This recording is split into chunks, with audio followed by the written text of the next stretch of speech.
The wind howls across an endless desert. Grains of ancient sand dance beneath a blood-red sky.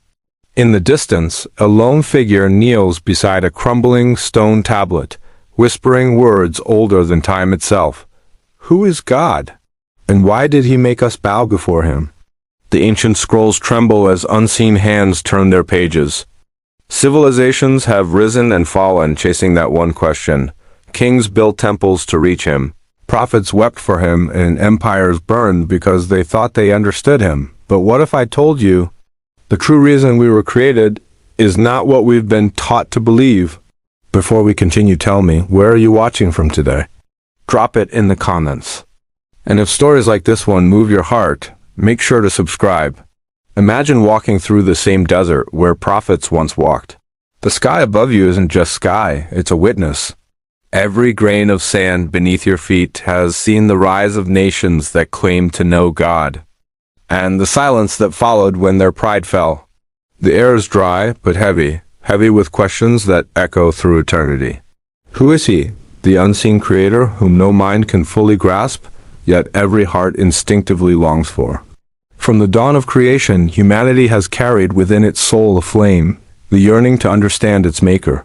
The scriptures say, "In the beginning, God created the heavens and the earth." But why? Why craft light from darkness, form man from dust, and breathe into him a soul? Some say he desired worship. But is worship just bowing, or is it something far deeper, something written into the design of existence itself? When the prophets spoke of him, they did not speak as men who merely feared a distant power. They spoke as those who had felt him in the storm, in the silence, in the fire, and in the mercy that followed judgment. The God of Scripture was never absent. He was the pulse within creation. Yet through time, humanity began to forget. Temples became monuments, rituals replaced remembrance. And soon, mankind began to worship not the Creator, but the creation, the golden calf, the stars, the kings, and eventually themselves. But in the beginning, it wasn't so. When the first breath entered Adam's lungs, it wasn't just life, it was awareness. The first thing his eyes beheld was the face of his maker. And in that gaze, he understood what worship truly meant. Not submission from fear, but surrender born from love. To exist in harmony with the one who formed him. And yet, that harmony shattered. With one act of pride, the desire to be equal to God, humanity fell. Ever since, our souls have wandered, trying to fill the silence left behind. From the ziggurats of Babylon to the cathedrals of Rome, from desert prophets to modern philosophers, every cry of the heart returns to that single question. Why were we created? To the skeptic, life is a random spark. To the believer, it's a divine story, a masterpiece authored by unseen hands. And within that story lies a paradox. The more we try to define God, the less we understand him. For he is not a concept. He is the essence of being itself. Imagine standing before the edge of time, staring into the void before creation. There is no sound, no light, only an infinite stillness, and then a voice. Not spoken, but felt. B. The universe shivers, stars ignite, oceans form. And in that vast cosmic symphony, one fragile species is given awareness, the ability to know its creator. But with knowledge came choice, and with choice came rebellion. Humanity learned to question, to defy, to seek meaning apart from the divine. And yet, even in our defiance, we cannot escape him, because the very breath we use to deny him was given by him. Perhaps that's why the prophets cried in the wilderness, not to convince the world that God exists, but to remind it that we were made to reflect him. Worship was never about his need for praise. It was about our need for purpose. To know him is to remember who we are. And yet, what if I told you that the truth about worship, creation, and God himself has been hidden in plain sight all along? What if the answer isn't found in the heavens, but within the quiet chambers of your own soul? Because maybe, just maybe, the story of God I send tea about us reaching up. It is about him reaching down. The wind moves gently across the silent plains of eternity. Before mountains rose, before stars burned their first light, before time began its endless rhythm, there was only God. Not as we imagine him, not confined by shape or sound, but as pure existence itself, limitless, uncreated, eternal. There was no darkness implies absence. There was no silence, for silence implies sound. There was only him, the source of all being, existing beyond the comprehension of anything that would one day exist. And then, by a will beyond reason, he spoke. No explosion, no chaos, just command. Let there be. In that moment, everything that ever was or would became rushing into existence. Light split through the void, galaxies spiraled into motion, and the laws of nature aligned like invisible threads in his design. Every atom bore his signature, every particle moved in harmony with his decree. Creation itself was not an act of effort, but of purpose, a manifestation of divine will. But creation alone was not enough. For what is beauty if no one beholds it? What is order if no one understands it? The heavens declared his glory, yes, that they did not know him. The stars burned without question. The oceans obeyed without thought. They reflected his power but could not return his love. So he formed something different, something that could choose. In the quiet Garden of Eden, the soil stirred beneath his hands. Dust rose and took shape, arms, eyes, breath. Man, the scriptures say, and God breathed into his nostrils the breath of life, and man became a living soul. That breath, it was not mere air, it was divine spark, awareness. The consciousness to see beauty, to know goodness, to sense eternity. Man opened his eyes not to emptiness, but to the very presence of his Creator. Imagine that first moment. The rustle of leaves, the soft glow of dawn, the fragrance of life newly formed. And there, standing before the first man, the author of existence himself, no veil, no distance, only communion. Adam did not need to learn worship. It was his first instinct. His heartbeat was praise. His breath was prayer. He looked at the trees and saw provision. He looked at the animals and saw companionship. And when he looked at God, he saw love, infinite, unbroken love. In those early days, creation was not divided. Heaven and earth spoke the same language. Every river sang of his mercy. Every star was a word in his eternal hymn. The angels rejoiced, the creatures lived in peace, and man walked with God, not as servant to master, but as creation to creator, bound by pure devotion. But even in perfection, there was mystery. Why, some may ask, did God make man at all? Was he lonely? Was he in need of worship to feel complete? No, the infinite lacks nothing. To need is to be imperfect, and God is beyond imperfection. He did not create to receive, he created to give. Love, by nature, must overflow. It cannot remain contained. It desires to share, to pour out. Creation was that overflow, an act of generosity beyond comprehension. We were not made to fill a void in God, but to share in his glory, to mirror his attributes, mercy, justice, creativity, love. And so, worship was never meant to be a burden. It was meant to be joy, to align the soul with its origin, to breathe in rhythm with the Creator's breath. But somewhere, even in the garden's perfection, a whisper lingered. A quiet thought that would echo across millennia. What if I could be like him? Before man could even comprehend temptation, it existed. The light had a shadow. For in the heavens, among the radiant beings who sang without end, there arose one, proud, beautiful, and brilliant beyond measure.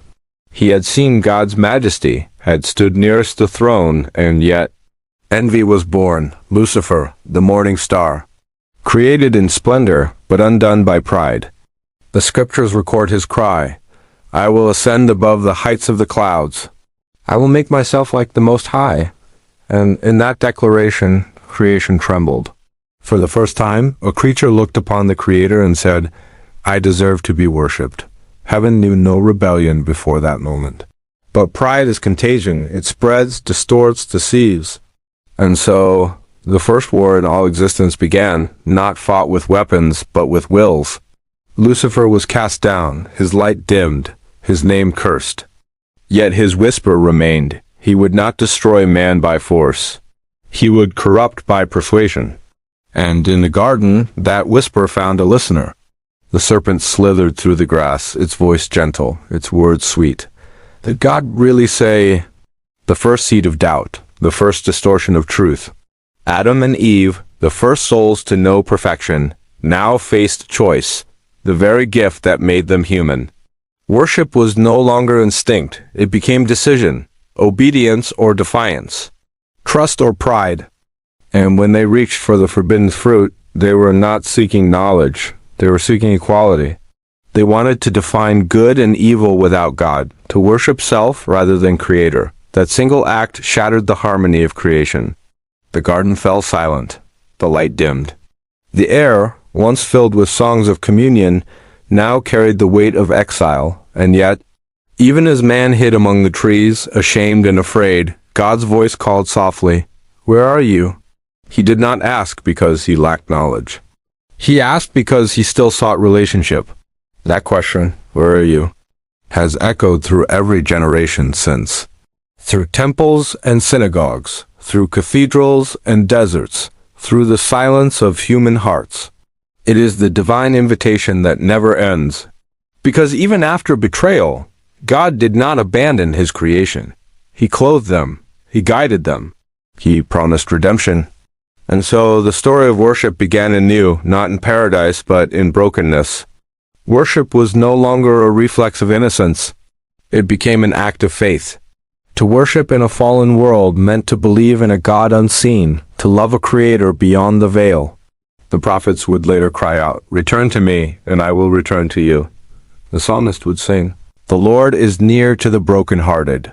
Every scripture, every revelation, every miracle, all traced back to that first moment in Eden when love refused to give up. But something deeper still lies beneath this origin, a secret that theologians and mystics alike have tried to grasp. The idea that man's creation was not just the beginning of worship, but a reflection of divine intention, that through humanity, creation itself might know God. Think of it. The stars obey, the oceans roar, the wind moves where it wills, yet none can speak his name as we can. None can love him by choice. We were made to be mirrors, reflecting the divine light into the material world. That is why worship matters, not because God demands it, but because without it, we lose sight of who we are. Even now, as we wander through ages of disbelief and distraction, that truth remains. The first man's heartbeat still echoes in ours. The breath of God still lingers in our lungs. Every act of kindness, every prayer whispered in the dark, every tear shed in repentance, all of it is worship. And though the garden was lost, the presence of God was not. He walked with Adam once in Eden, and he walks still, unseen, through the wilderness of every human soul, waiting for the moment we remember, the moment we turn our eyes upward and say, not with fear, but with love, "You are my beginning," and that is where the true story begins.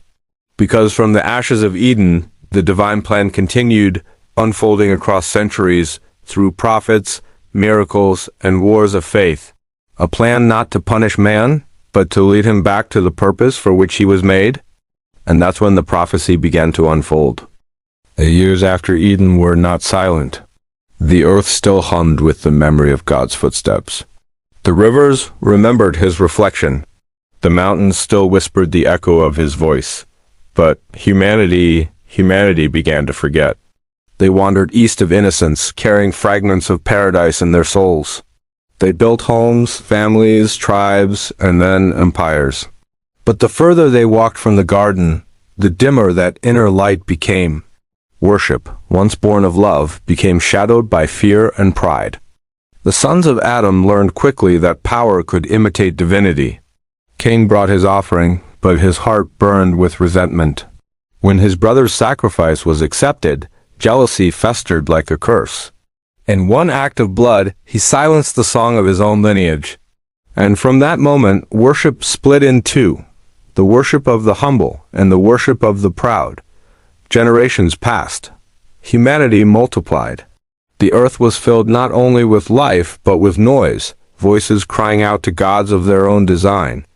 They built idols from stone and gold, giving them eyes that could not see and mouths that could not speak. They feared the thunder and called it God. They bowed before the sun and named it ruler of heaven.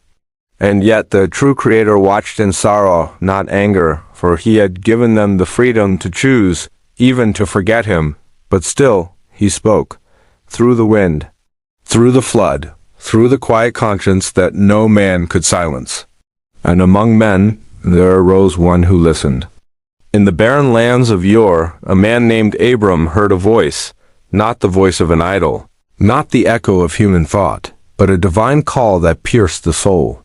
Leave your country and go to the land I will show you. That command began the great conflict between faith and reason, between obedience and comfort, between the visible and the invisible. Abram obeyed, not because he understood, but because something in him recognized the voice. It was the same voice that once breathed into Adam's dust. And for that faith, God renamed him Abraham, the father of nations. But even Abraham's descendants would wrestle with doubt. The very people chosen to remember God's name began to mirror the nations around them, seeking kings instead of commandments, wealth instead of wisdom. And through their rebellion, the world descended once again into confusion. The flood that had once cleansed the earth was now replaced by moral decay. Empires rose: Babylon, Egypt, Assyria, each claiming divine right, each demanding worship. Kings wore crowns as if they were halos, statues stretched into the clouds. And at the heart of every empire stood the same old lie that first whispered in Eden, "You shall be as gods." In Babylon, they built a tower. They called it Babel, the gate of the gods. Brick by brick, they climbed toward heaven, believing they could reach the divine by their own hands. But God looked down and saw pride masquerading as progress. He confused their tongues, scattering them across the world. Their unity was lost, their ambition shattered. The message was clear: man cannot rise to heaven through arrogance. The divine cannot be reached by ladders built from ego. Yet, the lesson faded again with time, for pride is ancient and patient. It took new forms: pharaohs who called themselves living gods, rulers who demanded offerings of blood, and priests who twisted faith into currency. The prophets were silenced, the scrolls burned, the truth hidden beneath ritual and superstition. But every age has its remnant, a handful of souls who refuse to forget. From the wilderness came voices crying out. Noah, who built an ark in defiance of disbelief. Moses, who stood before the might of Egypt and spoke the name of the true God. Elijah, who challenged idols before a nation. These men were not perfect, but they were chosen. Through them, humanity was reminded God does not dwell in temples made by human hands. Yet still, the people trembled before false gods. In the shadow of Mount Sinai, while the thunder of divine presence still echoed above, they melted their gold and shaped a calf. "These are your gods, O Israel," they cried, dancing around a lie.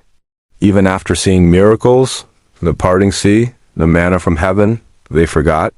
The heart of man, it seems, is quick to wander.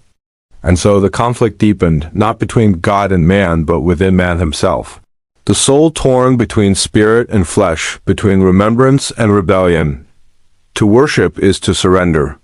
But pride, the ancient infection, resists surrender.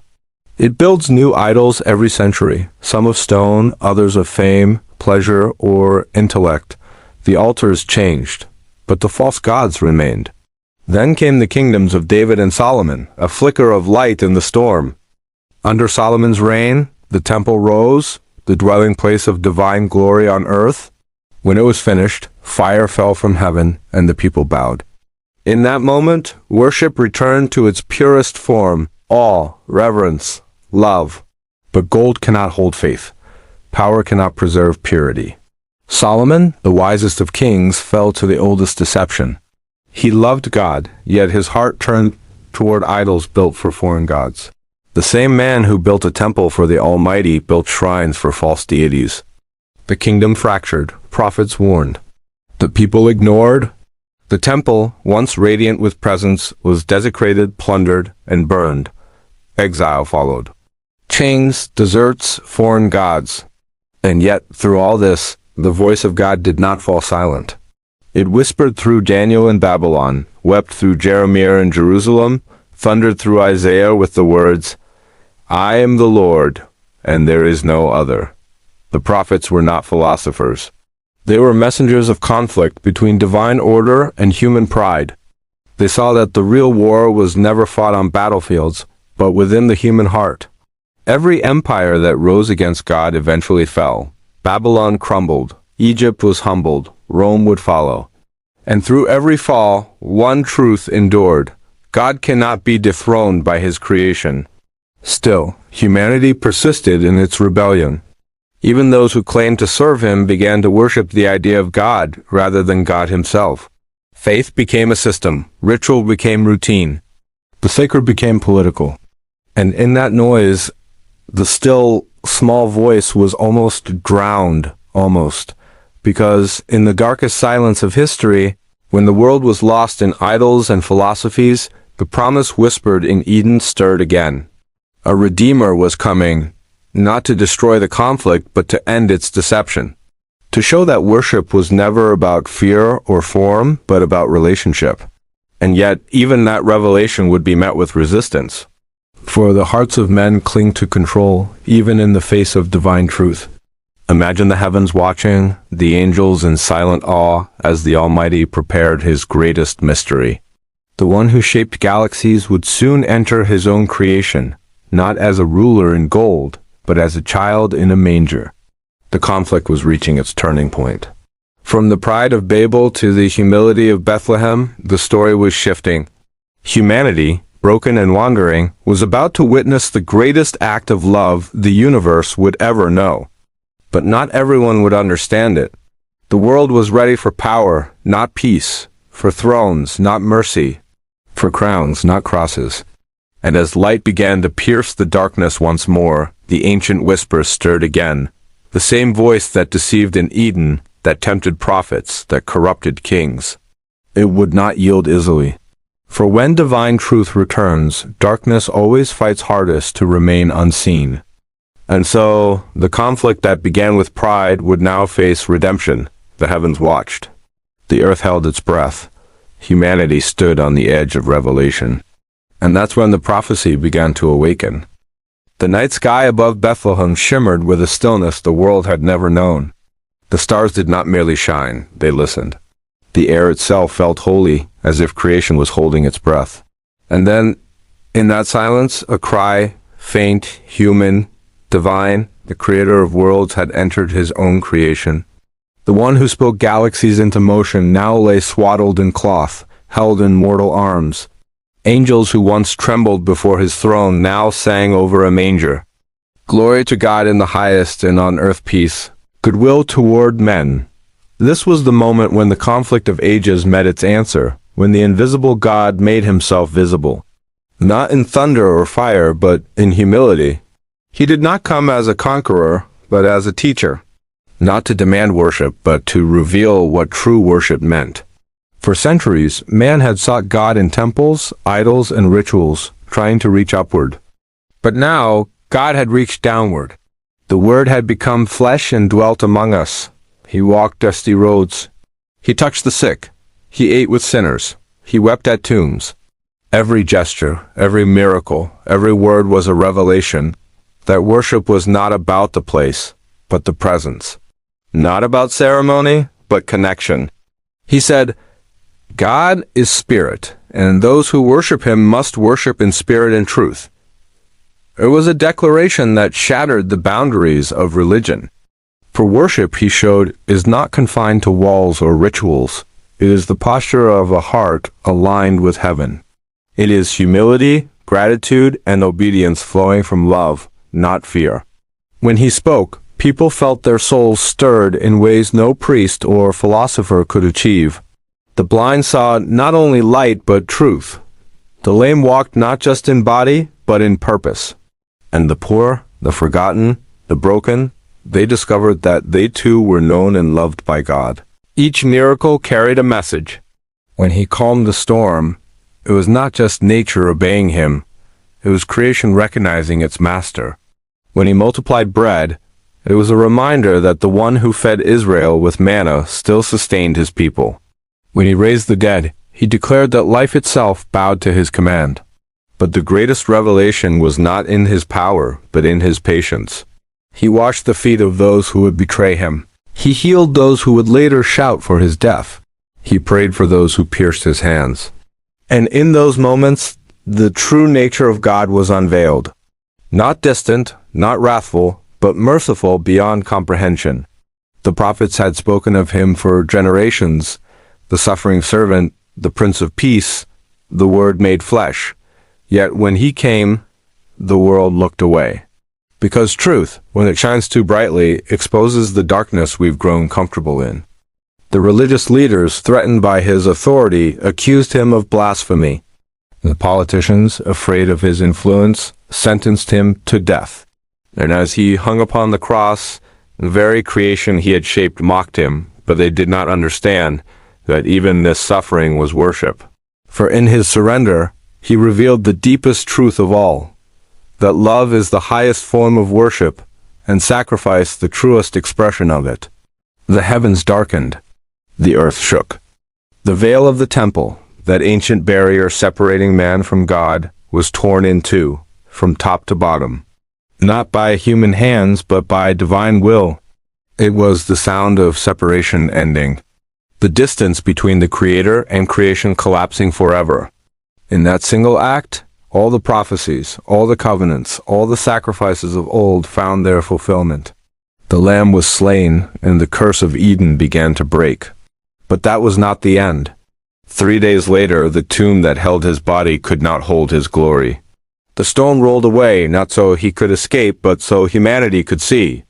And when he appeared again, first to a grieving woman, then to fearful disciples, he spoke not with vengeance, but with peace. Do not be afraid. It was the voice of the same God who once walked through the garden asking, "Where are you?" And now he stood among the fallen children of that garden, saying, "I am here."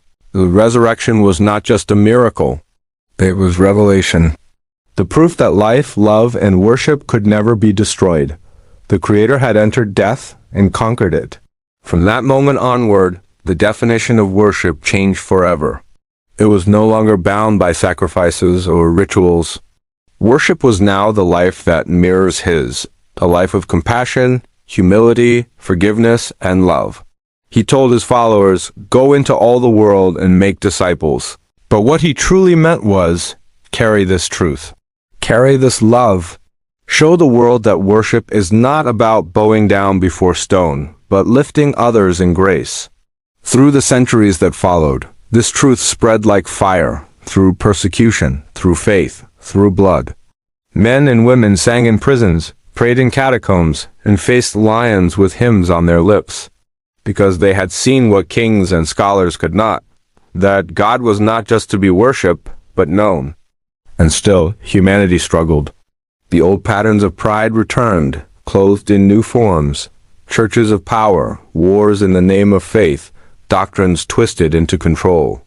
The same deception whispered again, "Serve the system, not the spirit." But the divine voice has never gone silent. It speaks through the quiet faith of the humble, through acts of mercy unseen by the world, through prayers whispered in tears. To worship God is to remember that He is nearer than the breath in our lungs, nearer than the thoughts we cannot speak. The truth was never hidden in temples or scrolls. It was written on the human heart. Every soul carries within it a spark of the divine, a yearning to return home. That is why no pleasure satisfies, no power endures, no knowledge completes us, because we were made not just by God, but for Him. When the soul finally realizes this, that worship is not duty, but destiny, something awakens. The spirit stirs. The heart softens, the eyes see differently. The world, once cold and chaotic, begins to make sense again. The same wind that once moved over the waters of creation still moves today, not just across deserts, but across hearts. It calls each person by name, inviting them to remember who they are and whose they are. And when a single soul kneels, not out of fear, but out of love, heaven rejoices. For that one act of surrender reconnects creation with its creator. That is the revelation of truth. That worship is the bridge between the finite and the infinite, the mortal and the divine. It is not what God demands, it is what he designed. We were made to reflect his light, to live as echoes of his compassion, to walk not in pride, but in peace. Every prayer, every act of kindness, every forgiveness given, all of it is worship. Every time we choose love over hate, faith over fear, humility over arrogance, we fulfill the very reason we were created. And though ages have passed and civilizations have changed, that truth remains untouched, eternal as the one who spoke it into being. Because, in the end, worship is not about reaching God. It is about realizing he was never far away. And that's when the world began to awaken, when humanity, after centuries of wandering, started to see the divine not above, but within. And that's when the veil of misunderstanding began to lift. The stars that once shimmered with divine promise now seemed to hang motionless in sorrow. The earth, once soft beneath the feet of the faithful, began to tremble with disquiet. The harmony that echoed through creation fractured, as if heaven itself sighed in grief. For in this part of the story, humanity faced its first great fall. The air thickened, the garden grew still. Adam stood beneath the tree of knowledge, its leaves whispering secrets not meant for mortal ears. The serpent's tongue flickered through the silence, smooth as oil, venomous as deceit. Did God really say that was the beginning? Not a battle of swords or armies, but of trust and pride. The oldest rebellion born not of hunger or need, but of curiosity tainted by doubt. Eve's fingers brushed the fruit, shimmering with forbidden's light. It wasn't hunger that moved her, it was the ache of wanting to know. And when her lips met its flesh, creation itself seemed to shudder. The fruit was sweet, but within it, the taste of exile. Adam followed, not in ignorance, but in weakness. And just like that, innocence fell. The garden, once radiant with divine glory, now trembled with loss. The wind that once carried God's footsteps through paradise turned cold. They hid among the leaves, trembling in shame, as if the trees themselves turned their faces away. Then came the voice, not thunder, not wrath, but sorrow. Where are you? It was not a question of location. It was a cry of heartbreak. The Creator calling out to his creation, the Father searching for his lost children. The silence that followed that question still echoes through eternity. And from that moment, the world changed. The curse of toil and pain entered, not as punishment, but as consequence. The soil resisted, the serpent slithered, and humanity carried the weight of separation. Worship, once natural as breathing, became effort. What was once a song of harmony became a struggle to remember the rhythm of heaven. But this story of the fall did not end in Eden. It repeated again and again through kingdoms, prophets, and generations. Every time humanity reached for its own glory, forgetting the source, the same cycle unfolded. Pride led to distance, and distance led to ruin. Centuries passed, and the children of Adam built cities that reached for the heavens. They carved idols from gold and stone, images of their own imagination. The Tower of Babel rose from the plains, a monument not to God, but to man's ambition. Bricks piled high, chants filled the air, and their hearts declared, "Let us make a name for ourselves." But heaven does not forget. The Lord descended not in anger, but in correction. A single word fractured into many tongues, and the builders, who once spoke as one, could no longer understand each other. Confusion became the language of pride. The tower stood unfinished, a monument to divine mercy disguised as human failure. Still, humanity did not learn. Egypt's pyramids pierced the sky while hearts turned to idols. Babylon rose in shimmering arrogance, its kings calling themselves gods. Rome marched in conquest, carrying the symbols of power, not faith. Again and again, the same mistake unfolded, humans reaching to be divine, forgetting the humility of worship. And yet, through it all, God watched not as a tyrant, but as a parent whose children had lost their way. Prophets rose from the dust: Isaiah, Jeremiah, Hosea, calling the people back to covenant. Their voices were cries of love wrapped in warning, "Return to me." But the world had grown deaf. The temples were filled with ritual, yet empty of reverence. People worshipped with lips, but not hearts. Then came the great silence. For centuries, no prophet spoke. Heaven seemed still. The world sank into spiritual twilight, waiting for something for someone. But humanity continued to chase its own shadow. Empires fell, hearts hardened, faith dimmed. And then, as if light broke through endless night, the Word became flesh. God stepped into his own creation, not as thunder, but as mercy wrapped in skin. The Son walked among those who had forgotten the Father. His hands healed what pride had shattered. His words rekindled the memory of paradise. Love the Lord your God with all your heart. He whispered the command that had always been written in human souls. But once again, pride rose to meet humility. The religious mocked him. The powerful feared him. The crowds praised him one day and condemned him the next. The fall repeated, this time not in a garden, but on a hill called Golgotha. Nails pierced, thorns crowned, and the heavens turned dark. The Creator hung on the cross, killed by his own creation. The angels wept. The earth quaked. The veil of the temple tore from top to bottom, the symbol of separation ripped apart. And yet, even in death, mercy triumphed. The same God who expelled humanity from Eden now opened the gates of heaven through sacrifice. The curse of the first fall met its redemption in that moment of pain. Still, humanity continues to fall. Not from one sin, but from forgetfulness. The modern world is full of idols, no longer golden statues, but glowing screens, power, pride, self-worship. The same whisper from the garden now echoes through technology, fame, greed. Did God really say? And we too take the fruit knowledge without wisdom, progress without purpose. We were created to worship, but we often worship the wrong things.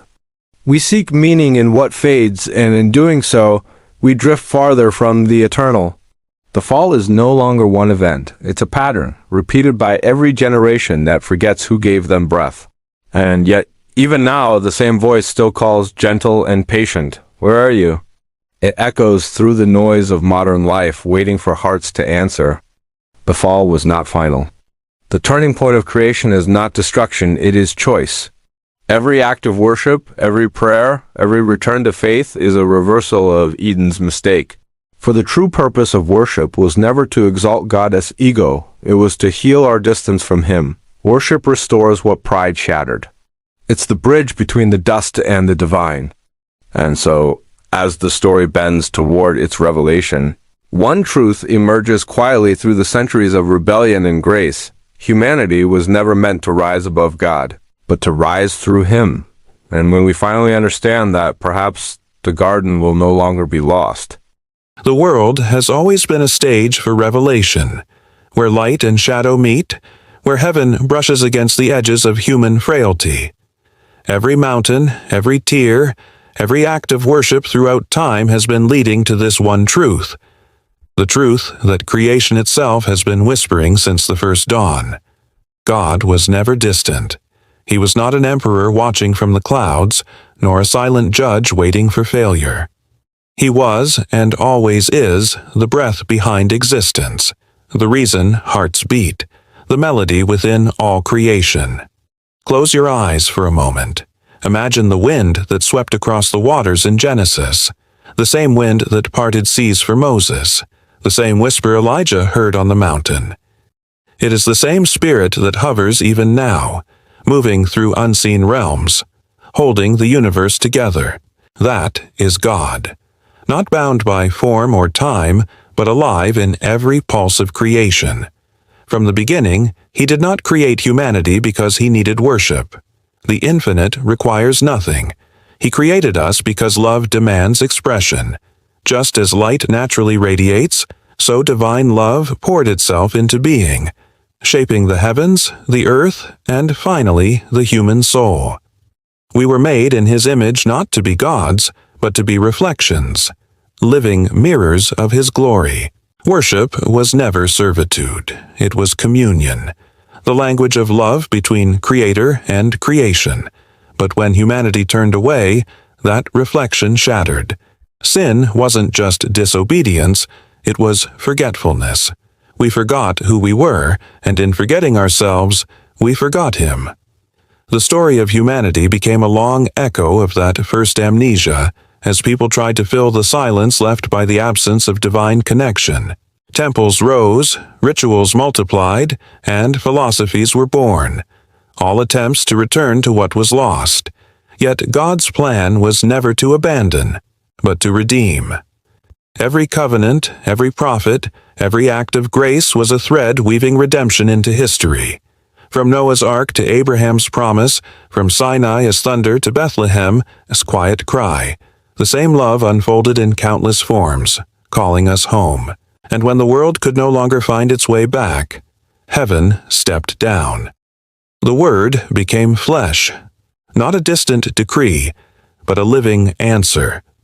Through Christ, God revealed what humanity was always meant to be, not creatures trembling before power, but children walking in love. The cross was not defeat. It was the unveiling of divine intention. There, on the hill where blood and mercy mingled, God showed the world that worship is not about perfection. It is about surrender. The veil tore. The barrier between the holy and the human fell forever. The very act of redemption became the restoration of worship. No longer confined to temples or priests, the presence of God moved into hearts. The Holy of Holies shifted from stone to spirit. What was once lost in Eden was returned through grace. And now, across the ages, the same Spirit continues to whisper through hearts willing to listen. Every prayer, every moment of awe, every act of love is a continuation of that divine revelation, the eternal conversation between God and His creation. When the prophets spoke of the final days, they described not chaos alone, but awakening. The knowledge of the Lord shall fill the earth as the waters cover the sea. It is not destruction that ends the story. It is restoration. Every mystery, every unanswered question, every hidden relic points to that moment when heaven and earth will reunite and all creation will remember the song it once sang. And what is that song? It is the sound of worship, not ritual, not religion, but recognition. When the soul looks upon its Creator and finally sees itself reflected in divine light. That is the secret of existence. That is the reason for breath, for life, for creation itself. To know Him, to love Him, to reflect Him. The greatest revelation, hidden in plain sight, is that God never needed worship to affirm His greatness. He desired it to awaken ours. Worship transforms us. It breaks pride, heals wounds, restores order within chaos. When we bow before Him, the fragments of our being realign. The lost harmony of Eden stirs again. We become whole, not because we gain something, but because we return to what we were meant to be. Look closely at history. Every civilization that worshipped self over spirit collapsed beneath its own weight. Pride builds towers, but only humility builds eternity. That is the divine paradox. The higher man tries to climb alone, the further he falls. But the moment he kneels, he ascends. Even the stars above in their silent brilliance are in worship. The galaxies spin in obedience to the laws set by His word. The waves rise and fall because He commands the tide. The universe itself is a cathedral, and every atom hums the hymn of existence. And amid it all, humanity, the only creature capable of choosing, was given the sacred gift of voluntary worship, the choice to love, the choice to return. And that is the mystery of creation, that God, who could command the heavens, still waits for the whisper of a human heart. He could have made obedience automatic, but instead He chose freedom, so that love, when given, would be real. That is the divine risk, the infinite grace, to grant the power of refusal and still call it love. In the end, revelation is not about learning something new.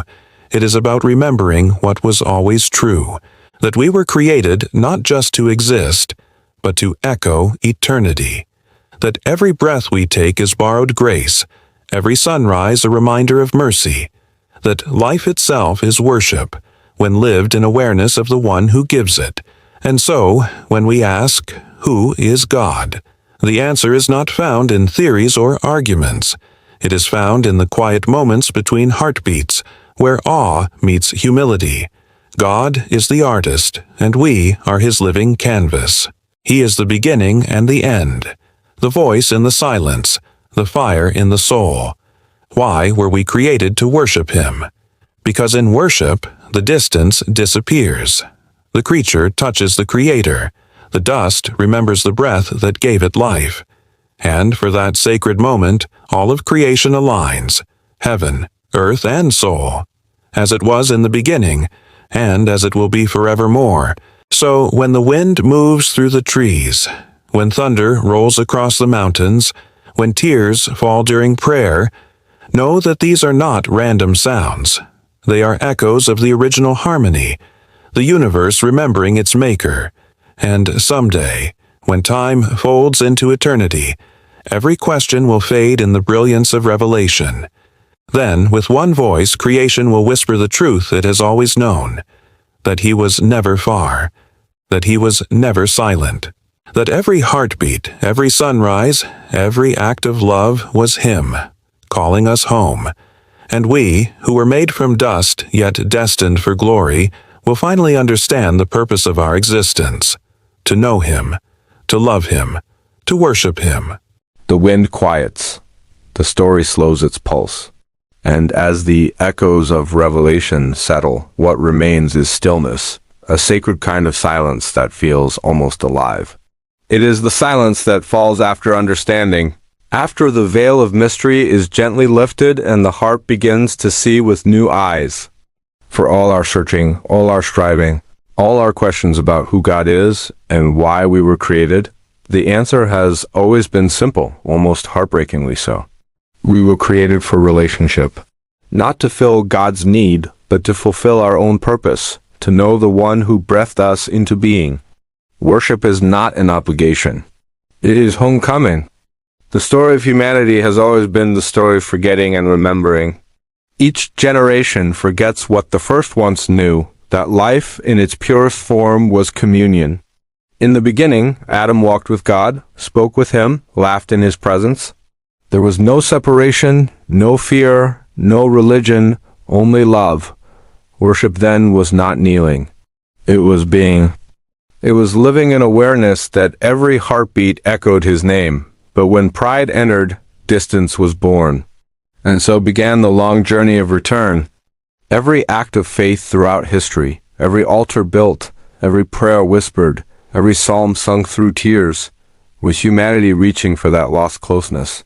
Even now, in our modern world of noise and distraction, the soul still yearns for it. We chase it through love, through art, through ambition, through success, trying to fill an emptiness that only the eternal can satisfy. Yet God, in his mercy, never turned away. He spoke through prophets, through scripture, through the quiet voice of conscience. He revealed himself in the patterns of nature, in the order of the stars, in the tenderness of compassion. And finally, he revealed himself through Christ, love made flesh, mercy walking among the broken. The message was clear: you were never forgotten. When we worship, we do not remind God of who he is, we remind ourselves of who we are. We align our will with his, our weakness with his strength, our temporality with his eternity. Worship heals what sin divides. It breaks the chains of ego and restores the balance between creation and creator. Think of the moments in life when time seems to stop, the birth of a child, the sunset over a silent sea, the forgiveness that follows tears. Those are glimpses of true worship. Not performed, not rehearsed, simply felt. The heart bows, even when the body does not. The soul recognizes its source. And perhaps that is the most beautiful part of the divine design, that worship was never confined to temples or churches. It lives wherever truth and humility meet. The mother comforting her child, the stranger feeding the hungry, the broken man finding the strength to forgive, all of them are worshipers. For every act of love reflects the image of the one who is love. We live in an age where many have forgotten this. Faith has become performance. Religion has become ritual. The sacred has been traded for spectacle. But the true worshipers, as Christ said, will worship the Father in spirit and in truth, not for reward, not out of fear, but from love, because they cannot help but respond to the one who first loved them. And that is the destiny of the soul, to return, not to vanish into light, but to finally live fully in it. To realize that worship is not about losing oneself, but finding the truest self. The dust that once held divine breath will one day breathe again, eternally. Until that day, the invitation remains. It whispers through the scriptures, through the winds that cross the ancient deserts, through the quiet voice that visits hearts in the stillness of night. Return to me. It is not a command. It is a plea from love itself. For the God who created galaxies still cares about the cry of one lonely heart. The same hands that shaped the stars still reach for yours. The same spirit that hovered over chaos still moves through the confusion of your life, waiting to bring order, peace, and meaning. So when life grows heavy and the world feels cold, remember, you are not here by accident. You were designed to worship, and in worship, you rediscover your purpose. You were made to reflect light, not darkness, to give, not to grasp, to love, not to dominate. Every sunrise is another chance to begin again. Every breath a quiet invitation to reconnect. When you whisper gratitude, when you forgive, when you look at the sky and feel awe, that is worship. And in those moments, God smiles because His creation remembers. In the end, everything, every sorrow, every question, every moment of faith leads back to this simple truth: we are not separate. We were never abandoned. The same God who walked in the garden still walks beside us. The same love that shaped the stars still shapes our hearts. The journey from Eden to eternity is not about distance, it's about awakening. And when we finally awaken, when we finally understand why we were created, worship will no longer feel like an act. It will feel like breathing again. Because to worship God is not to lower ourselves beneath Him, it is to rise into the fullness of what He made us to be. And when the story ends, when the last shadow fades and all creation stands bathed in divine light, perhaps then we will see clearly what we could only feel faintly now, that every prayer was heard, that every act of love mattered, that every breath was holy. And in that eternal moment, all voices, from the angels to the smallest child, will join in one great chorus that began before time and will never end. Holy, holy is the Lord God Almighty, who was and is to come. If this journey touched your heart, share it with someone who's searching for truth. The word was never meant to stay hidden. It was meant to be lived, spoken, and shared. Each time you pass it on, light travels further into the darkness. So tell me, what part of this revelation moved you most? Leave your reflection in the comments. And if you wish to walk deeper into these divine mysteries, the prophecies, the ancient truths, the whispers of God's eternal plan, then subscribe. Together, we'll keep uncovering the sacred secrets that were written before time itself began.